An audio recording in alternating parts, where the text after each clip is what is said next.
Visakhapatnam railway స్టేషన్లో ఒక కొత్త ఎంప్లాయీ అడుగుపెట్టాడు. దీనికి అలుపుండడు, కన్ఫ్యూజన్ ఉండదు, అసలు భయం అనే మాటే ఉండదు. Meet ASC Arjun. ఇది కేవలం ప్యాసింజర్లకి దారి చూపించడానికి మాత్రమే కాదు, మీ సేఫ్టీని కాపాడటానికి డిజైన్ చేసిన హ్యూమనాయిడ్ రోబోట్. ఇది మేక్ ఇన్ ఇండియా, ఇంకా చెప్పాలంటే మన మేడ్ ఇన్ వైజాగ్ ప్రైడ్. ఇది తెలుగు, హిందీ, ఇంగ్లీష్ 3 భాషల్లో మాట్లాడుతుంది. కాని దీని అసలు పవర్, దీని కళ్ళు. ఇది 24 అవర్స్ ప్లాట్ఫామ్ మీద తిరుగుతూ ఆర్టిఫిషియల్ ఇంటెలిజెన్స్తో క్రౌడ్ని స్కాన్ చేస్తుంది. ఎవరైనా క్రిమినల్ కనిపిస్తే ఫేస్ రికగ్నిషన్తో పట్టుకుంటుంది. ఫైర్ లేదా స్మోక్ వాగ వస్తే సెకండ్స్లో ఆర్పీఎఫ్ కంట్రోల్ రూమ్కి అలర్ట్ పంపిస్తుంది.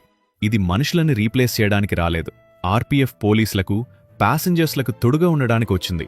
ప్లాట్ఫామ్ మీద గుంపున్నప్పుడు కన్ఫ్యూజన్ సహజం, కానీ ఎమర్జెన్సీలో ప్రతి సెకండ్ విలువైనదే. అర్జున్ చేసే పని చిన్నగా అనిపించచ్చు, కాని అది సేవ్ చేసేది ప్యాసింజర్స్ సమయాన్ని మాత్రమే కాదు, అవసరమైతే ప్రాణలాని. అర్జున్ మాట్లాడుతాడు, వింటాడు, కడుల్తాడు, ఇంకా నేర్చుకుంటాడు. ఇది మన ఇండియన్ రైల్వేస్ ఫ్యూచర్. ఒక స్టేషన్తో మొదలైంది, రేపు దేశం అంత విస్తరిస్తుంది.